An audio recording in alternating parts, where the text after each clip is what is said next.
So I'm Keith Elford. I was so keen to be concise. I'm not sure if I was concise earlier on. I didn't actually say anything about who I am or anything, but you may have had looked at that bio. But anyway, I will take this opportunity to give a very, very brief description of myself as a management consultant, an Anglican priest, and a PhD student on the theme of organisation and theology here at Roehampton University, sponsored by the Susanna Wesley Foundation, so that's my connection to all this. Anna will probably introduce herself briefly in just a moment.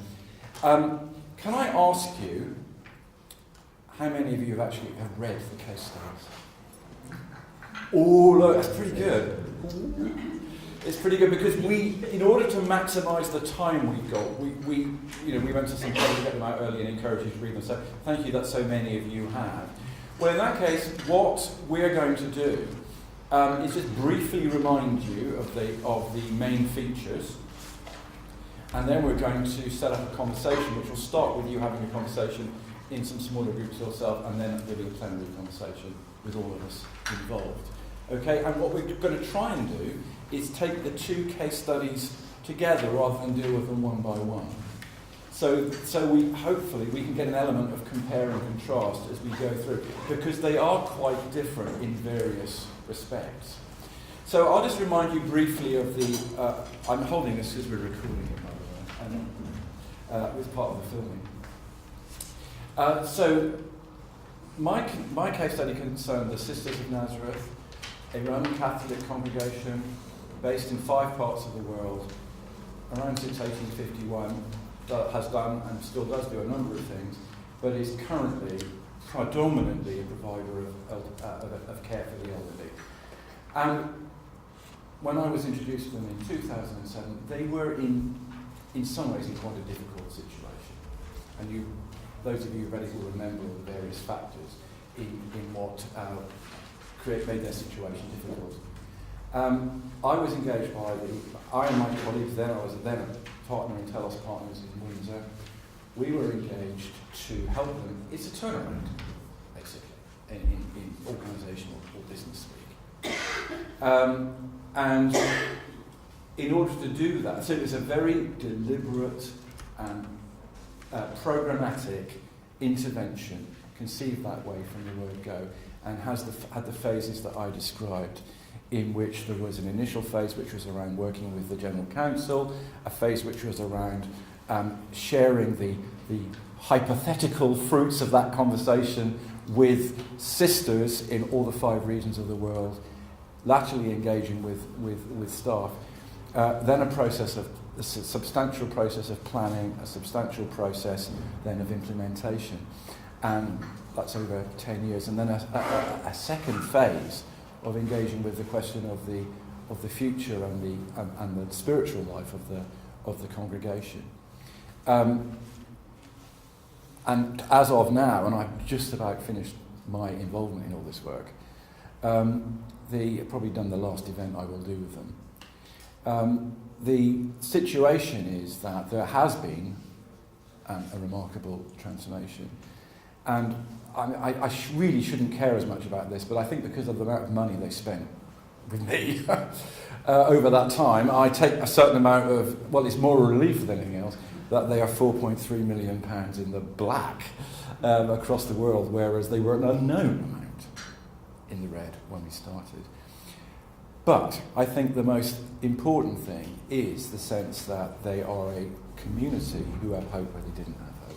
So I will just give you a very, very brief outline of my case study for those of you who haven't managed to have a scan of it. So I'll tell you a little bit about me. I have been involved supporting Christians doing incarnational urban mission for the last probably 14, 15 years now.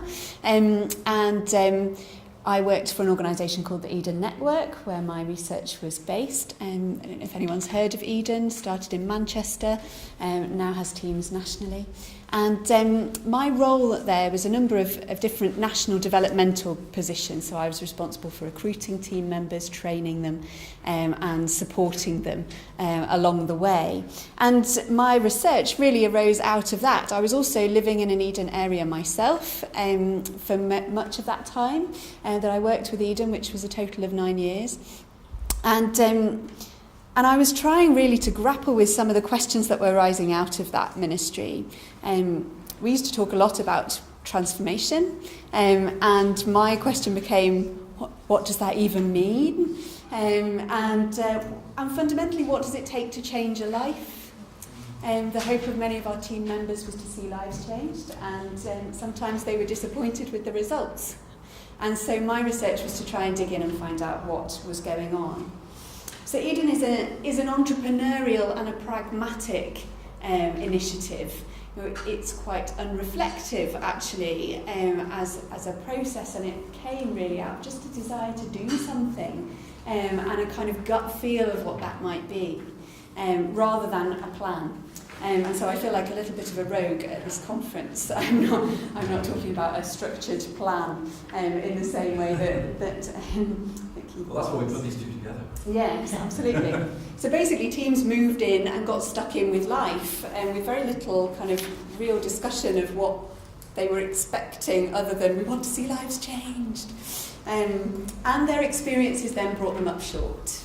Their experiences challenged them. And a key moment for many team members in that was this idea of mutuality, of actually realising they were receiving as much as they were giving, when their understanding was that they were there to give, and their ministry challenged them in that. So this is very much an emergent and a fragile, evolving picture. My research has happened within the context of the Eden Network, and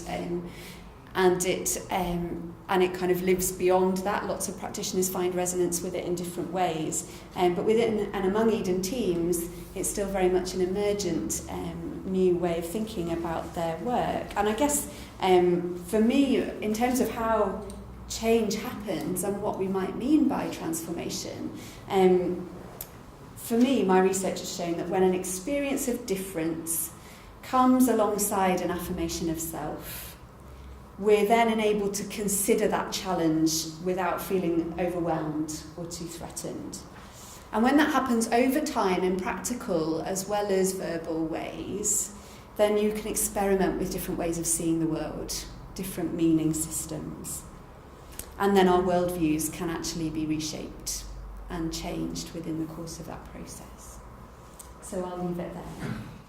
We talked first about Anna's case study of the Eden Network, and we talked a lot about that idea of mutuality as one of the outcomes, or the outcomes of the ministry, and how that applied to our different contexts where we were based, which was a really interesting discussion, very profitable, and seemed like something that a lot of us were trying to work towards in our ministries as well, that recognition of neutrality.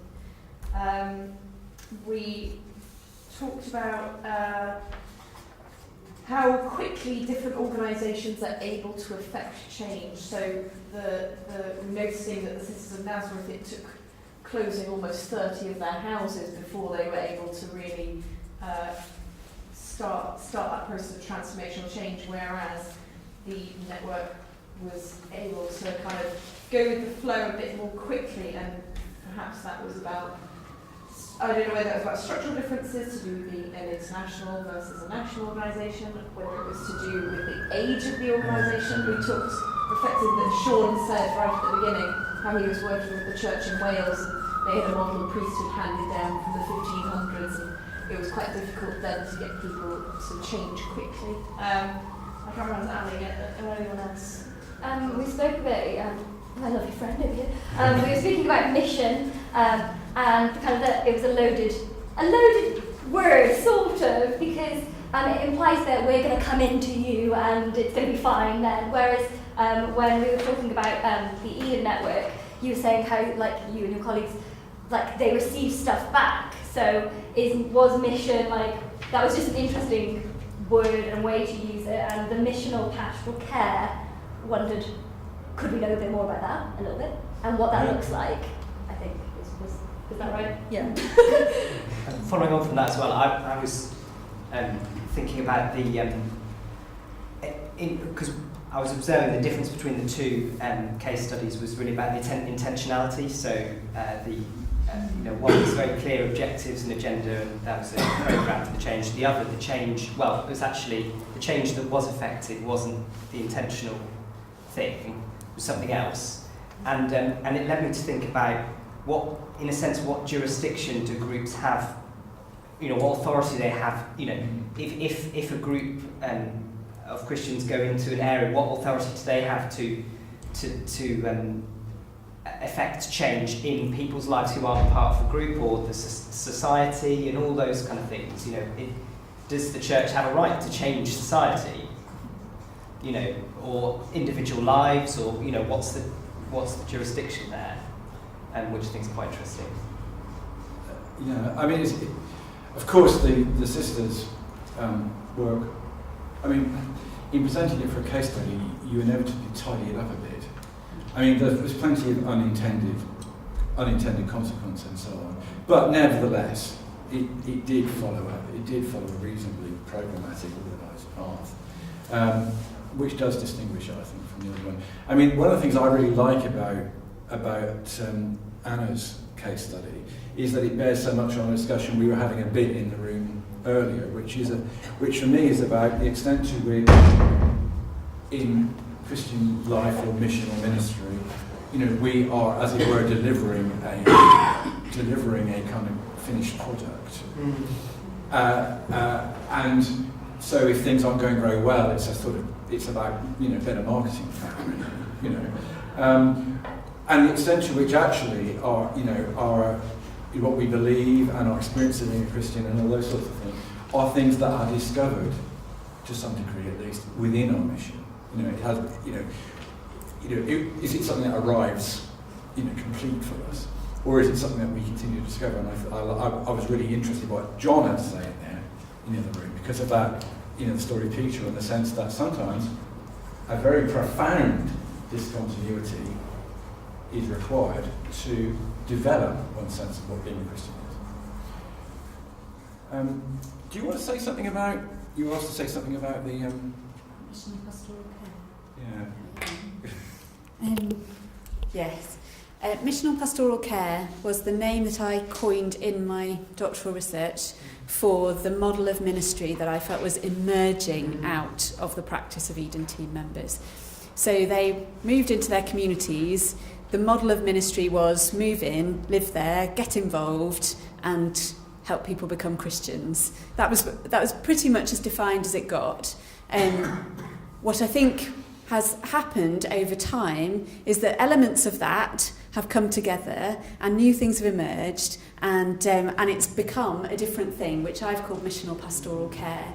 I've called it that because I think it brings together meaning making, which is a core process of pastoral care, with an understanding of a missional intent to that. So what you were describing about mission is really right at the heart, for me, of the research, is that what I was seeing is that God's mission in the world is to both the Christian and those who would not name themselves as that, and it is for our change in meanings. It is for all of our change in meaning systems. So missional pastoral care, I think I put there's 7 elements of that, so difference, locality, practicality, I'm going to forget them all now, you can read them back to me, but those 7 elements that come together to create a kind of a space in which people receive both a challenge to their perspective, their ways of seeing the world, and also a kind of affirmation of who they are as people. And when that happens over time, through daily interactions, in the course of relationship, then space is opened up where they can experiment with thinking, well, maybe I can see the world differently. Maybe I could live a little differently in the world. And so life change happens as a result of that kind of, that interaction, that kind of process. Does that help? Yes. Mark. Oh, sorry. Mark first and then. Sorry. I'm fascinated by the way a particular approach to research actually models a particular approach to mission. And that the one will affect the other and, in a mutual way. But if you go into a situation with without a particular theory to prove, and the hope of coming up with a particular technology of change, and that shifts, then that's exactly what you're seeing in your research, where people come in with a theory to prove, but actually it's not working out that simply, and there isn't a simple technology of change. But it is about an iterative, reflexive process, whereby one pays attention to, listens to, and gives voice to the voiceless, and all sorts of things. And I'm just fascinated by the fact of research that if it happens, then really the game's changed, and you're allowing all sorts of things that previously weren't allowed, about questioning the motives and purposes and the realities of life. You're injecting in complexity, relational stuff, and it does become pastoral and missional. The very research is pastoral and missional, because you're giving an ear to people who may well need both those things. I'm just interested in that. And for people who are very clear about what they think their faith is, the very fact of research is somewhat threatening, one would think. And pastorally, you respond by holding that fear. Yeah. I think for me, research from that perspective is about listening, fundamentally, and attending to things. Attending to reality has been a key, I guess, driver for me. And what I heard in your case study, Keith, was that there was a degree of even unknownness about the situation that the sisters were in, but they knew it wasn't great. Yeah. And it takes an awful lot of courage for people to attend to reality when their fear is that the reality might not be good enough, might not be what their hierarchies want to hear, or might not kind of go down in history as a great success by whatever standards they're measuring themselves. And I think any process of change has to start with the courage to attend to reality. And research is one particular way of doing that. It's a really, really interesting point in relation to the sisters, because I think you asked over here about was it the length of time? Why did it take quite a long time for them to kind of get to grips with it? I think organisations where there is a very strong sense of identity are often slow to change, because the very sense of identity is so strong, and it gets so wrapped up in a whole set of ways of doing things. Mm-hmm. And the sisters have such a strong sense of who they are, such a strong sense of vocation. But over time, it got tied up with being with a particular way of managing their affairs. Mm-hmm. And I think it had to get quite desperate before they were able to really see that. But on the other hand, in the process of change, I think it's their sense of identity, their sense of commitment, their sense of purpose, which enabled them to embrace what has for them personally been a very significant change. I mean, it is also true that most of them had arrived at a stage in their lives where they were no longer really able to do what they had been doing, which was be the people on the floors in the houses, be the people changing the beds, be the people being the cooks, and all the rest of it. I mean, that had been changing for quite a long time, but that was still the model in their minds, and to change that model so that they primarily relied on other people to do those things, and they saw themselves primarily as pastors and trustees and, if you like, overseers or owners of the thing. It was a huge change for them, and it did take a huge amount of courage. There's no question. That's my I think that's my biggest thing about sisters. They're very courageous. They're also a lot of fun. They like a good time. But yes, so on Anna's case study again, we picked up very much on this idea of integration, but this thing about bringing disadvantaged communities to where you might want them to be, but still trying to feel valued. And we were very also picked up on your point about that mutuality of recognising it might be the people who thought that they were being the missionaries who were changing rather than the other people. Mm. But I guess that's quite a difficult thing to admit, isn't it? So it'd be interesting to know more about how that realisation came through for the team at Eden. I just wonder if Anna could you talk more about what we asked? So the actual so it was process. about this realisation about you receiving from the urban neighbours, and was that difficult for people? Yeah, I think it. Sorry, it makes sense just for me to hold it, doesn't it? I think it was challenging for people in different ways and at different times. So it's a very incremental process. When you're living somewhere, these things happen very quietly, very gently. Very much like, so an example would be an Eden team leader I know. He began to meet up with a guy who he'd got to know in his area, and his normal habit would be they'd go out for coffee and he'd buy the coffee. And so that's just an instinctive thing that he would do. After a few times, the guy said, "Oh, I'll buy the coffee," and the Eden team leader was like, no, it's all right, like, knowing that you didn't have a lot of money, but then beginning to recognise this man's discomfort with always being the one for whom coffee is bought. And so gradually, over time, these realisations are happening, and it happens in these tiny incremental steps, and actually maybe that's part of the gift of it. Because if that realisation slapped you around the face all in one go, you might crawl into a hole and not come out for a while.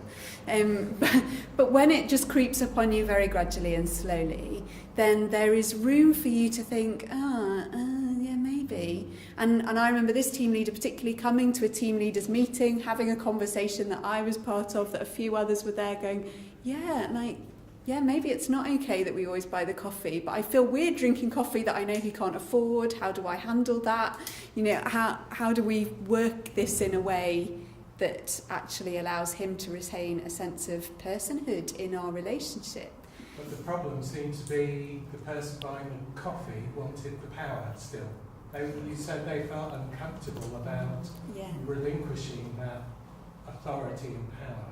Yeah, and I guess the way he would articulate that, I think, would be that he felt it was his job to buy the coffee, that he was the one who had more than. So it's all about how you view the other, isn't it? Yes. If you have a view of the other that they are deficient, that they are lacking in some way, that they don't have anything to offer, and you are the one who has something to offer, then you position yourself in that way. And that's destructive for both sides, because what Eden team members then discovered was sometimes they don't have anything to offer.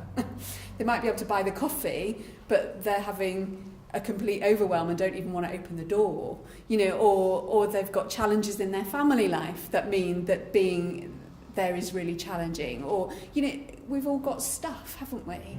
And I think what they were forced to realise is that sometimes they didn't have anything to offer either, and so then there was a need for mutuality in that as well.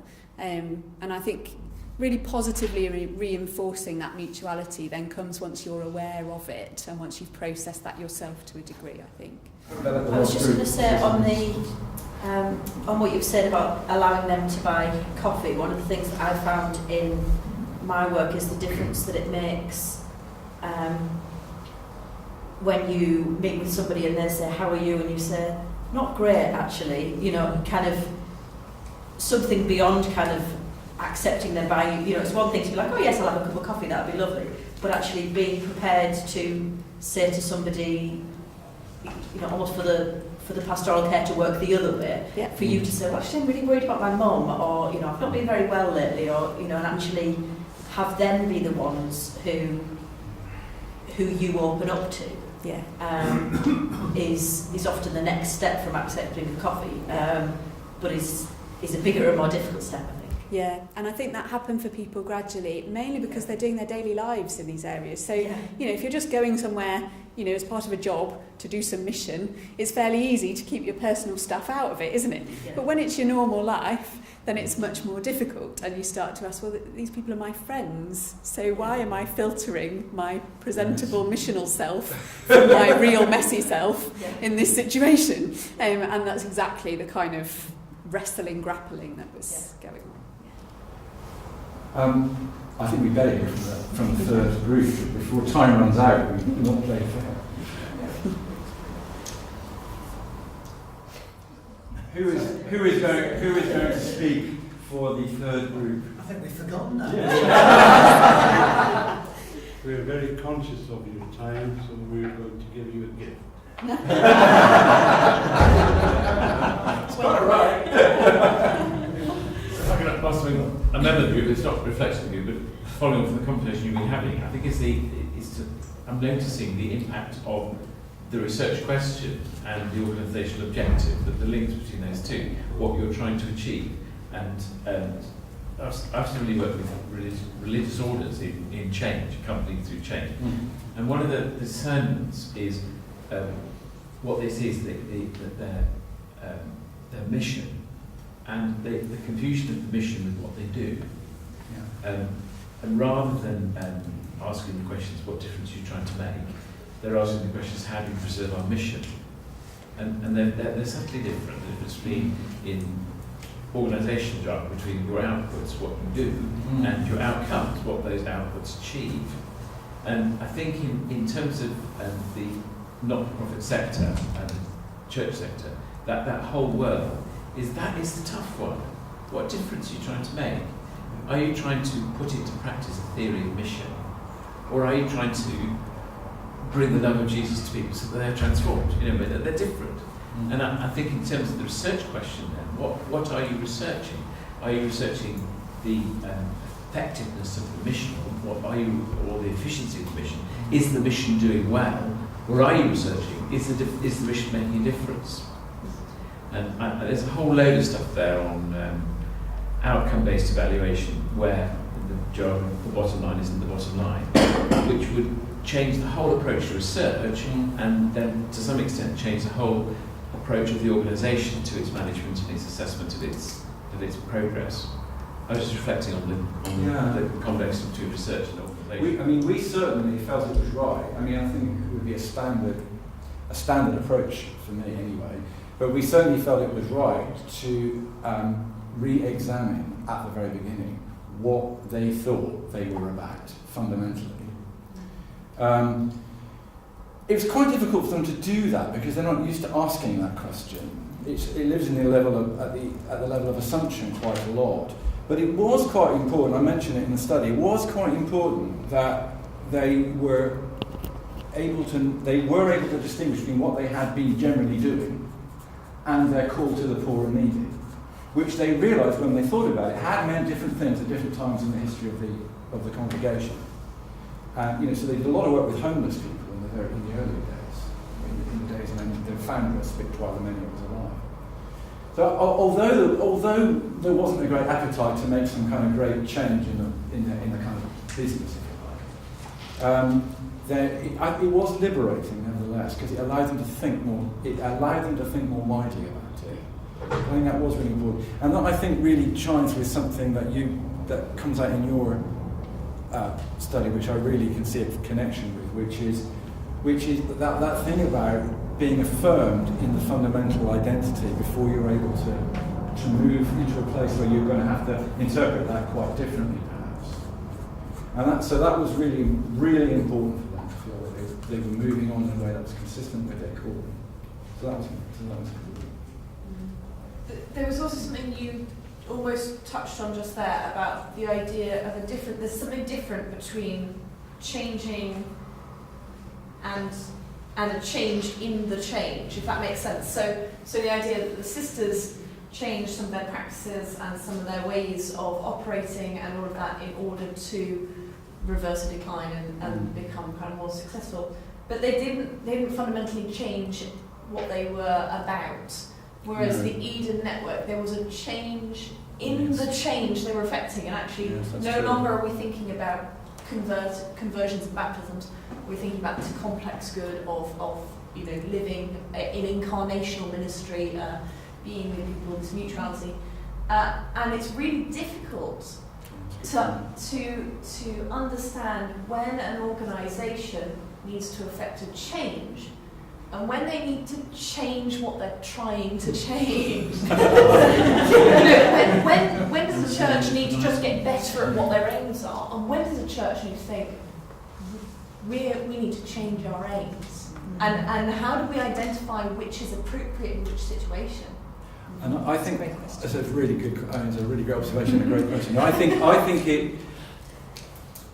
it's partly about the difference between the church and a religious organisation that's got a very, reasonably distinct set of activities. Yes.